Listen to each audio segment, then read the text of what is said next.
Puji Tuhan. Silakan duduk. Bapak Ibu, saudara yang dikasihi oleh Tuhan. Shalom. Apa kabar?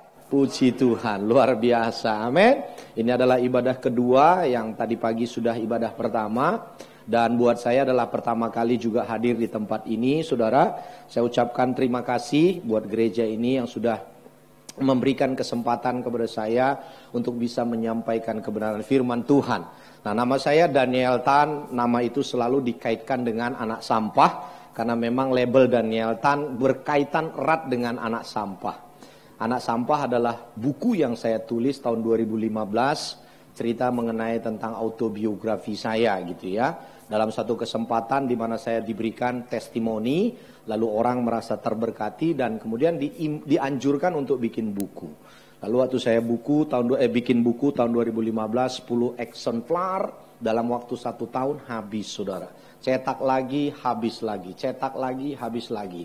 Nah, terakhir kemarin saya nggak cetak lagi karena semua sudah digital. Saya tapi buat dalam bentuk link book begitu ya. Nah, jadi bagi saudara mungkin yang kepengen juga untuk mendapatkan bukunya cukup gampang dan saya kasih gratis gitu ya.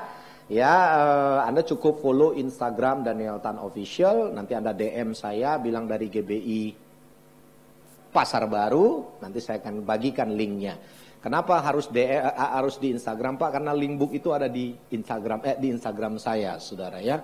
Nah, apa sih yang menarik, Pak, dari Daniel Tan Anak Sampah? Tadi saya dibisikin pas mau masuk. Pak, tolong dong, Pak, kasih 5 menit. Kalau dikasih buku kan kurang seru.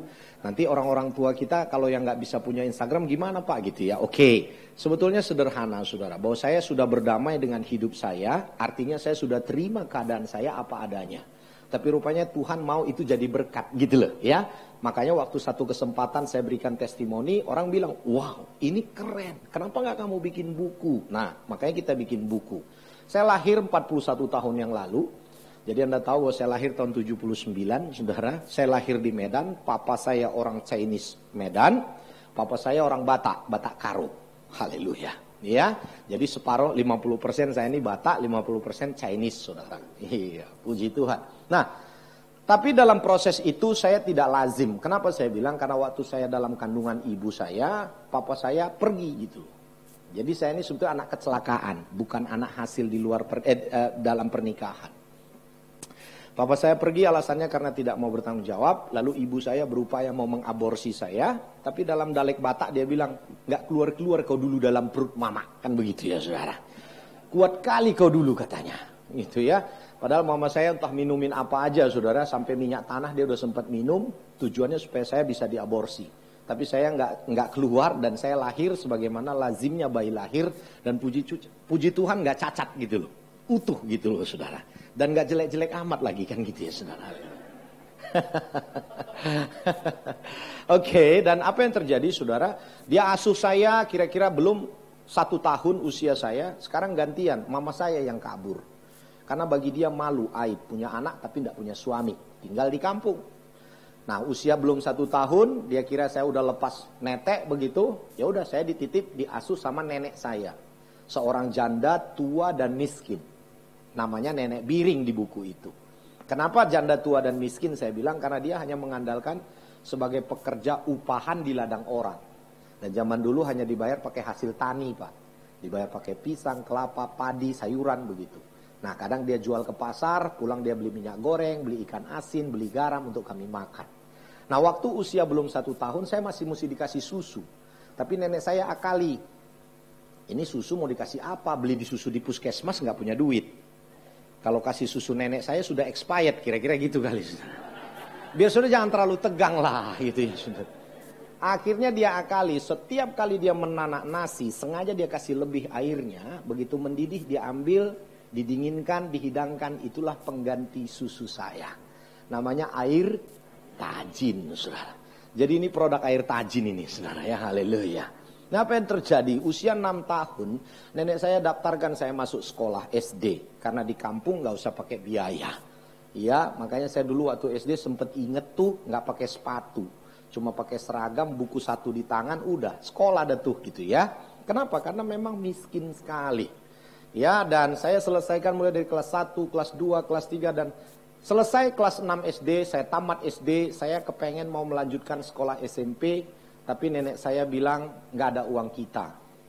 Jadi saya sudah gunakan waktu itu, masa libur waktu itu, saya gunakan bantu nenek saya sebagai pekerja upahan di ladang orang tuh. Ya, usia 13 tahun kurang lebih, berarti saya sudah dididik sebagai pekerja keras. Gitu ya, bantu nenek saya. Nah, karena nenek saya udah lihat saya bantuin begitu, dia bilang, buat apa lagi kau sekolah? Kan tujuanmu sekolah juga untuk cari duit. Nah sekarang kamu udah bantu nenek cari duit, kau udah dapat duit. Untuk apa lagi kau sekolah? Nah lu. Tapi hari itu saya sedih banget Pak. Saya bilang mau jadi apa saya besok? Bukankah untuk kerja kasar aja harus untuk pendidikan minimal SMA saya bilang. Tapi saya mau jadi apa? Tahun 92. Ya, nah apa yang terjadi saudara? Ya sudah, saya tinggal sama nenek saya bantu nenek saya. Rupanya tekanan juga datang. Intimidasi datang. Karena mereka tahu latar belakang saya, mereka bilang, kau anak haram, anak jadah kau, anak sial, bikin susah orang. Nenekmu udah susah, kau tambahin susah, jadi tambah susah. Kenapa kau nggak mati aja? Kau panjat pohon kelapa itu, jatuhkan kepalamu ke bawah, biar mati kau. Atau kau nyebrang, tabrakkan badanmu ke perah itu, ke truk maksudnya, biar penyet kau. Saudara, bahasa itu saya tidak kurangi, saya tidak tambahi. Karena itulah yang memang saya konsumsi setiap hari dari orang-orang sekitar. Yang begitu membenci saya. Ya, lalu mereka intimidasi lewat nenek saya. Jual aja. Nenek saya sempat mau jual. Ya, besoknya orangnya datang, tiba-tiba malamnya nenek saya mimpi. Bahwa dia dia dengar ada anak ayam yang lagi, nyasar begitu. Lalu dia lepasin itu anak ayam, tapi tiba-tiba berubah jadi kalung emas. Dan waktu dia pakai, semua orang yang ketemu sama dia puji dia. Bagus banget itu kalung kamu, dia bilang. Jadi mimpi itu mengkonfirmasi dia untuk dia tidak jual saya. Padahal orangnya udah datang Pak, bawa mobil, bawa babysitter, yang beli orang kaya lah gitu waktu itu. Ya kan, zaman dulu ada mobil kan kaya tuh. Akhirnya nenek saya bilang, enggak, saya enggak jual cucu saya. Sekalipun saya susah, makan nasi yang saya suap ke mulut saya, separuh saya suap ke mulut dia. Jadi nenek saya nggak jual saya, saudara. Dan akhirnya saya tetap diasuh, dipelihara sama nenek saya. Tapi memang apa daya, tekanan itu membuat saya nggak tahan tinggal di sama nenek saya. Saya putuskan pergi keluar dari rumah nenek saya, tinggal di jalanan. Jadi anak gelandangan, saudara. Jadi kalau di Medan itu saya besar hidupnya itu dari jalanan ke jalanan. Ya, ada terminal Sambu namanya. Tahun 90-an ya udah saya ini mantan alumni terminal Sambu. Hidup besar dididik ya di Sambu, saudara. Ya. Nah, akhirnya tahun 96 saya datang ke Jakarta, ya semuanya tanpa terencana di dalam Tuhan. Dan akhirnya kemudian saya hidup di Jakarta dan semua sudah berubah sekarang gitu ya. Nah, kalau Anda mau tahu detailnya, nanti kalau saya ambil waktu untuk kesaksian sampai jam 10 saya kesaksian terus nih, saudara ya. Nah, Anda nanti coba baca itu bukunya ya. Dalam buku itu saudara bagaimana menemukan tentang pengampunan. Bahwa saya sudah rekonsiliasi dengan kedua orang tua saya. Karena saya nggak akan pegang mic ini untuk pelayanan kalau saya tidak memaafkan mereka. Dan sebetulnya saya nggak punya sakit hati, rasa sakit hati sama mereka. Nah itu yang saya bilang tadi, saya sudah berdamai dengan diri saya. Saya sudah terima keadaan saya. Tapi Tuhan mau sempurnakan saya. Usia 30 tahun saya ketemu sama papa saya. Berarti 10 tahun kurang lebih yang lalu ya. Lalu 2 tahun kemudian usia 32 tahun saya ketemu sama ibu saya. Nah, bisa Anda bayangkan itu ya. Nah itu semua saya tulis di dalam buku itu. Lalu sekarang saya menjadi CEO atau pemilik 2 perusahaan. Melly Garment yang bergerak di bidang perlengkapan baby dan underwear. Kita bikin pabriknya di Bandung dan di Solo saya punya. Dan sekarang saya juga rintis taman atau kebun yang namanya MI Sura Park di Karo. Ada orang Karo nggak di sini? Oh nggak ada orang Karo ya, wah haleluya. Kalau saya sebut MI Sura sebetulnya Anda tahu kalau ada dia Karo gitu ya. MI Sura itu artinya ini yang dicita-citakan. Nah saya bangun tuh MI Sura Park taman di Medan. Nah kenapa saya bisa menjadi pengusaha berhasil sukses ya? Nah di dalam buku itu juga saya tulis kiat-kiatnya. Makanya Pak Haritanu Sudipyo itu bilang begini, Daniel kamu tulis begitu nggak takut? Takut apa Pak Hari? Saya bilang. Ya, orang kalau ikutin metodenya, langkah-langkahnya, rahasia-rahasia yang kamu buat itu, Orang jadi pengusaha loh, jadi saingan kamu. Saya bilang nggak apa-apa Pak Ari, yang penting dia pengusaha di dalam Tuhan. Saya bilang, amin. Iya dong, ya saya bilang nggak apa-apa, yang penting jadi berkat buat orang. Nah, Anda bisa temukan di sana. Lalu bagaimana tentang perjuangan, tentang daya tahan Anda bisa dalam situasi yang begitu. Ya kalau orang lihat saya sekarang semua bilang, Daniel gue demen sama lu. Gue pengen kayak lu sukses. Tapi kalau baca prosesnya kagak ada, lu aja katanya. Gue gak sanggup katanya gitu saudara. Tapi saya punya modal yang tadi saya bilang tadi sama nenek saya itu saudara. Usia 13 tahun saya sudah dididik menjadi pekerja keras. Jadi itulah modal saya. Makanya kemarin malam juga saya ada live IG sama Tommy Wong, Ketua Umum Motivator Indonesia. Ya saya bilang, saya sadar bahwa saya tidak punya kekuatan, saya tidak punya kemampuan, saya sadar tidak punya pendidikan, tidak punya modal, tidak punya keluarga. Tapi saya sadar bahwa saya punya yang orang punya. Apa itu? Tenaga. Kenapa nggak lewat tenaga itu saya gunakan, saya manfaatkan untuk bisa menarik perhatian orang. Bagaimana Pak caranya? Jadilah pribadi yang rajin. Bahasa Jawanya bilang ringan bahu. Suka nolong orang Pak. Rajin. Loh iya toh? Tenaga kan semua punya tenaga enggak? Iya punya tenaga kan. Kalau Anda bilang knowledge, pemikiran, ya kita mungkin kalah. Di sini ada guru kalah kita. Betul nggak sudah? Kalau Anda bilang modal, aduh ada yang lebih kaya. Punya keluarga, punya koneksi dan sebagainya. Orang ada yang lebih hebat dari kita. Tapi kalau tenaga kan semua kita punya. Nah saudara tahu ketika saya rintis Meli Garment, itu tanpa modal. Tapi modal saya apa? Orang percaya sama saya. Ketika saya waktu itu jadi supir ekspedisi, saya supir Cobra Pak. Hampir 2 tahun saya supir ekspedisi Cobra yang di jalan sosial di Dan Mogot. Kerja saya ngelangsirin barang-barang konveksi dari Bandung dan Solo. Ya, nah saya bangun hubungan sama orang-orang toko di Tanah Abang, Jatinegara, di Cipulir, ASMK, Mangga 2. Ya, sehingga apa? Mereka jadi senang sama saya. Saya rajin, bisa dipercaya, dan mereka bisa andelin saya. Nah udah, waktu lama-lama ya, karena saya orang ekspedisi kan saya tahu data. Pengirim saya tahu, penerima saya tahu, betul nggak? Saya datang ke pengirim Pak, saya minta barangnya. Bukan minta, beli Pak. Nah dari situ pertama saya berdagang pakaian bayi. Saya beli popok bayi, 100 lusin. Saya jual, dapat untung, saya simpan. Jual, begitu terus. Sampai kemudian saya resign dari supir ekspedisi, ya jadi pedagang saya. Jadi pedagang, jadi produsen. Dan hari ini salah satu terbesar di Indonesia yang bikin perlengkapan baby yang kelas mentasinya tuh yang menengah ke bawah.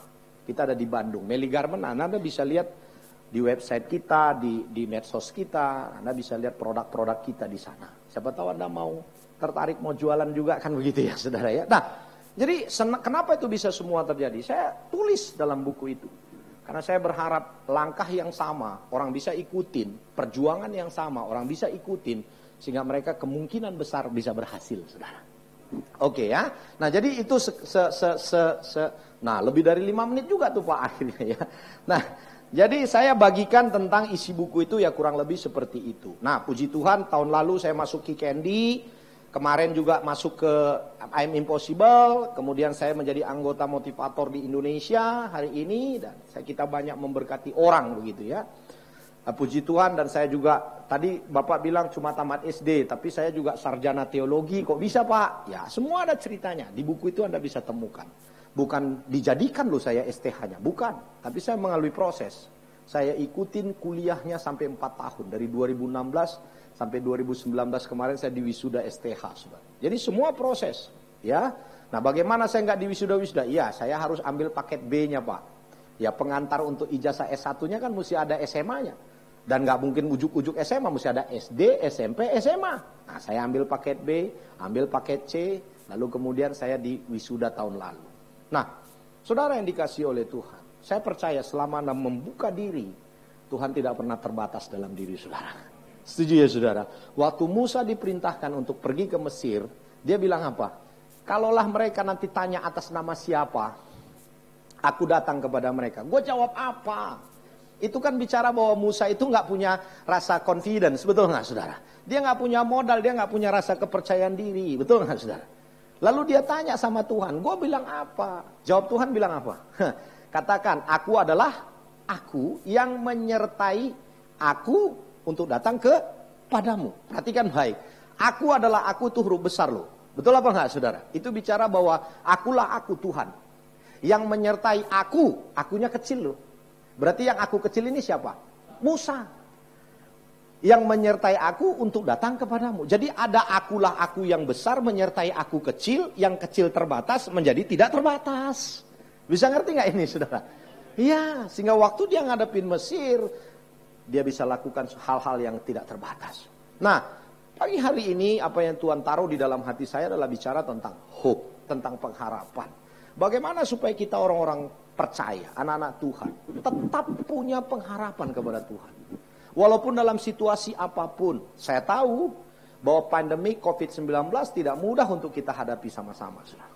Ya, tapi percayalah kalau saudara menaruh pengharapanmu kepada Tuhan. Tadi Alkitab bilang bahwa pengharapanmu tidak pernah mengecewakan. Betul nggak saudara? Roma pasal 5 ayat 5 tadi itu ya saudara ya.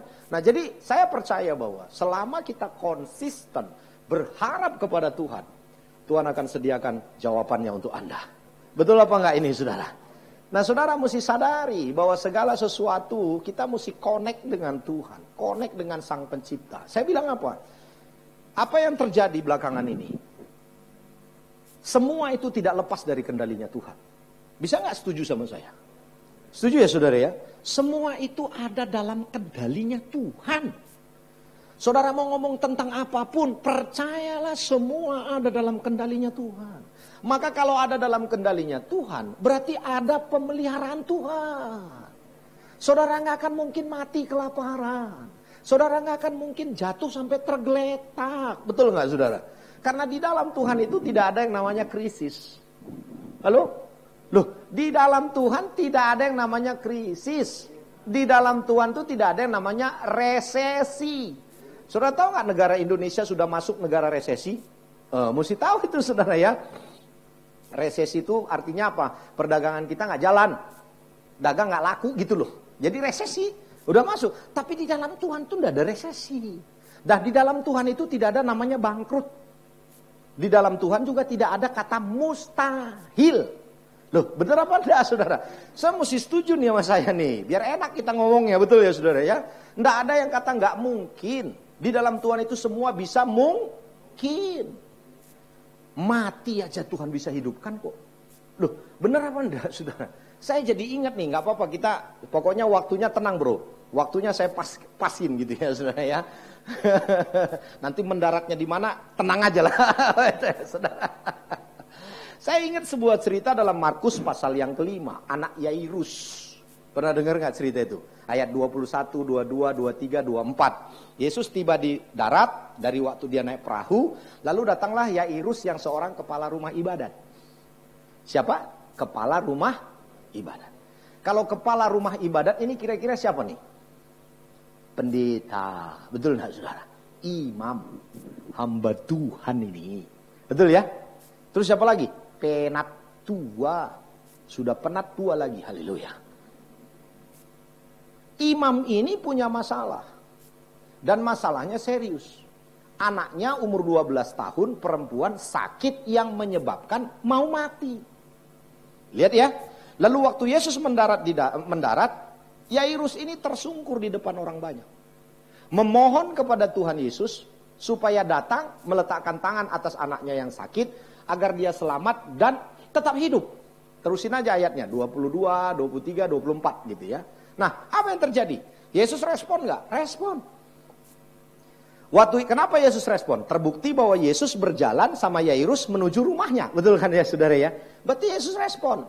Nah, Yairus benar nggak? Benar. Dia datang sama orang yang tepat nggak? Tepat dia datang. Caranya benar nggak? Benar. Bayangin dia tersungkur loh. Anda tahu nggak? Buat seorang hamba Tuhan tersungkur di depan umum itu nggak mudah. Loh, halo? Kalau jemaat lihat bagaimana, malu tahu. Tapi tidak dengan Yairus karena dia tahu dia punya masalah besar. Lalu dia bukan cuma caranya benar datang ke orang yang tepat, dia juga beriman. Makanya dia bilang, saya memohon dengan sangat supaya kamu datang meletakkan tangan atas anakku yang lagi sakit agar dia tetap meletakkan dan kiranya letakkanlah tanganmu atasnya supaya ia tetap selamat dan hidup. Punya iman enggak? Berarti caranya Yairus benar apa enggak? Benar ya. Tapi apa yang terjadi faktanya? Coba ayat 35. Nggak apa-apa kita belajar hari ini. Perhatikan ya faktanya ayat 35 loncat. Ayat 25 sampai ayat 34 tuh cerita lain tentang perempuan yang sakit pendarahan. Kita lagi nggak bahas itu tuh. Kita hanya mau bahas Yairusnya gitu ya. Ayat 35, ketika Yesus masih berbicara, masih ngomong nih, masih dalam perjalanan nih sama si Yairus nih gitu ya. Tiba-tiba datanglah orang yang dari keluarga kepala rumah ibadat itu dan berkata, datang jemaat, datang keluarganya. Ya nyegat di jalan gitu loh. Anda ngerti nggak nih saudara? Ngapain dia cegat? Dia ngomong begini, anakmu sudah mati. Lalu, halo, anaknya mate. Kalau mate selesai enggak? Udah selesai, finish. Lalu dia bilang begini lagi, apa perlunya lagi engkau menyusah-nyusahkan guru? Perjalanannya masih jauh, panas lagi, ntar capek. Udah balik dah, mati anakmu. Perhatikan baik. Yairus seorang kepala rumah ibadat. Punya masalah. Jadi pendeta pun punya masalah. Saudara bisa toel depan saudara nggak? Apalagi lu coba bilang gitu. Hamba Tuhan pun punya masalah, bos. Apalagi kita. Jadi masalah itu biasa aja, betul apa enggak? Lalu Yairus bukan tidak beriman. Dia bukan tidak tahu caranya. Dia bukan datang ke orang yang tidak tepat. No, dia datang ke orang yang tepat. Dia beriman. Dia melakukan cara yang benar. Tapi lihat faktanya. Tidak sesuai dengan yang dia harapkan. Yesus respon. Jalan. Tapi di tengah jalan something terjadi. Mati lu anaknya. Lu piye iki? Kan gitu ya saudara. Lalu yang menarik 36 bilang apa? 36 bilang begini. Tetapi Yesus tidak menghiraukan perkataan mereka. Pegang dan tangkap bahasa ini baik-baik. Bahwa Yesus tidak pernah menghiraukan keadaan saudara. Yang dia hiraukan adalah bagaimana dia melaksanakan rencananya dalam hidup saudara. Sekalipun anak Yairus mati, dia tidak menghiraukan perkataan mereka dan berkata kepada kepala rumah ibadat itu, apa katanya? Nggak dengar saya. Sekali lagi bilang apa katanya? Jangan takut, percaya saja. Haleluya. Tapi buat sebagian kita kan tidak mudah. Pak, faktanya mati. Lah piye carane? Saya mesti nggak takut, saya mesti tetap percaya. Faktanya begini kok.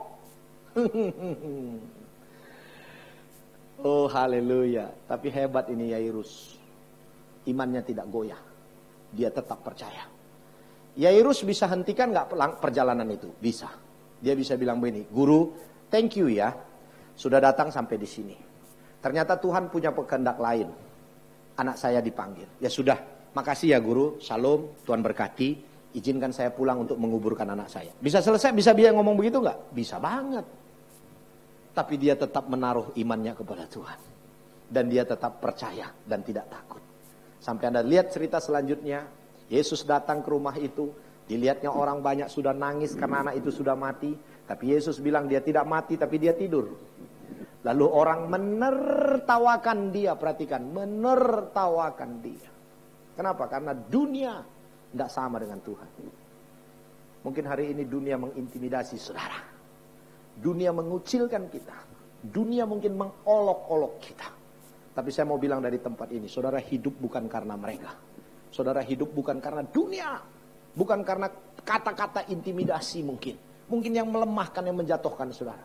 Tapi kita hidup karena kita punya iman kepada Tuhan. Saudara tetap mau percaya seperti Yairus ini apa enggak saudara? Itu yang penting. Poinnya itu di situ. Lalu Yesus bilang keluar kalian semua. Dan Yesus bilang kepada anak itu, talitakum. Anak itu hidup lu. Haleluya. Saudara jangan coba-coba di rumah nanti ya saudara. Nanti saudara bilang talitakum. Itu lain lagi ceritanya saudara. Haleluya.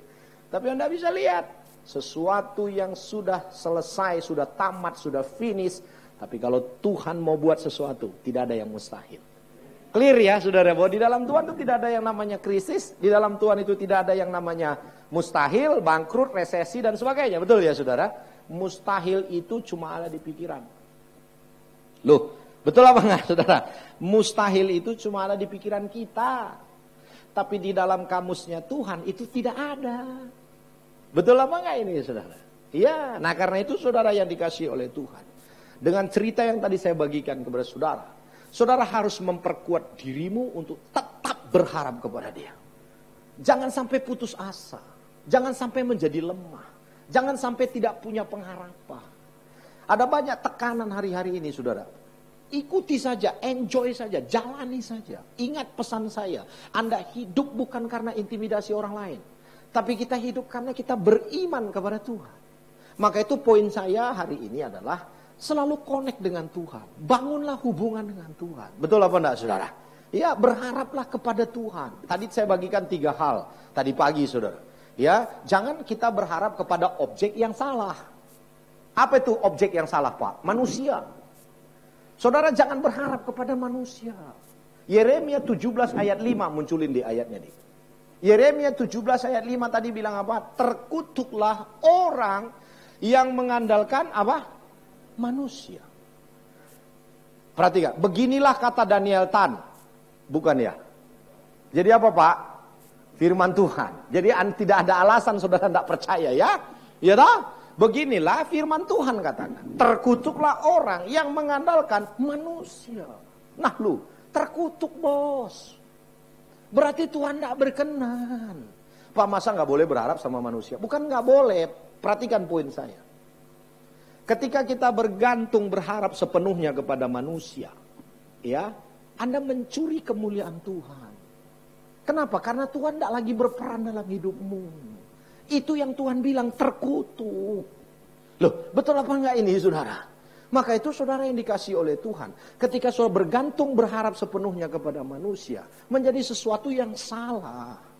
Kalau saudara sekedar berharap dan saudara tahu bahwa ada sebagian orang bilang, Pak saya dapat jawaban dari orang. Itu lain lagi ceritanya.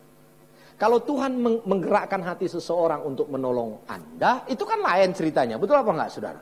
Makanya nggak usah heran bahwa seringkali yang terjadi, Anda dapat jawaban, Anda dapat apa yang menjadi pergumulan. Seringkali Tuhan kirim melalui orang-orang yang tidak pernah Anda sangka-sangka. Halo? Betul apa enggak saudara? Seringkali dari orang-orang yang tidak pernah Anda duga-duga. Betul apa enggak ini? Ya, tiba-tiba Anda bilang, aha kok bisa ya dia ya? Ya, sering pernah terjadi enggak itu saudara? Ya, kenapa? Supaya Tuhan kasih lihat bahwa itu bukan karena hasil usahamu, bukan karena kekuatanmu, bukan karena kehebatanmu, tapi karena aku kata Tuhan. Halo, ada amin. Masih mau berharap bergantung sama manusia? Jangan sampai saudara bergantung. Hidup ini tergantung kepada siapa Anda bergantung. Carilah jawaban ke atas, bukan ke atasan. Ada masalah carinya atasan, kasbon. Kita lupa atasan aja butuh dari atas. Kalau saudara punya akses direct itu langsung ke atas, ngapain lewat atasan? Berdoalah ke atas. Kalau yang atas kasih jawaban lewat atasan, itu lain lagi ceritanya. Betul nggak saudara? Yang penting bagian kita tidak mencuri kemuliaan Tuhan. Nah kalau saudara menaruh harapanmu kepada objek manusia, tadi pagi juga saya bilang, siap-siap ngana dikecewakan. Halo? Mau kecewa apa enggak? Orang yang lumpuh di kolam Bethesda, 38 tahun. Waktu Yesus lewat, Yesus tanya, maukah kau sembuh? Yesus tuh nggak tanya, kamu ngapain di sini? Enggak. Tapi karena udah 38 tahun, orang ini mungkin kepahitan, orang ini mungkin kecewa, orang ini mungkin sudah putus asa, dia curhat. Dia enggak jawab mau, tapi dia bilang, guru saya sudah 38 tahun di sini. Dan setiap kali malaikat Tuhan menggoncangkan kolam itu, saya selalu didahului oleh orang lain. Karena apa? Perhatikan bahasa ini. Tidak ada orang yang mengangkat saya untuk memasukkan saya ke kolam itu. Berarti orang ini mengandalkan manusia. Dia butuh orang. Bahkan sampai 38 tahun. Dia menunggu kesembuhan itu. Karena apa? Dia mengandalkan orang. 38 tahun itu lama apa enggak? Lama. Kalau sudah nikah anaknya SMA itu. Lama sekali. Medan bilang, lama kali pun. 38 tahun Anda bisa bayangkan enggak? Orang ini enggak membangun kesadaran yang kuat tentang Tuhan. Loh, dia percaya enggak bahwa air itu berkuasa? Percaya. Makanya dia bilang, kalau malaikat menggoncangkan, aku selalu didahului oleh orang lain. Lu kalau sadar bahwa ada kuasa dalam kolam itu ketika malaikat goncang, jangan jauh-jauh dari kolam dong. Halo? Bener apa enggak? Kalau perlu lu di pinggir kolam tuh, kaki separuh masuk sebagian di dalam kolam. Plototin itu kolam. Kapan digoncang malaikat? Bener apa enggak, saudara? Kalau lu sadar Tuhan, bener dong.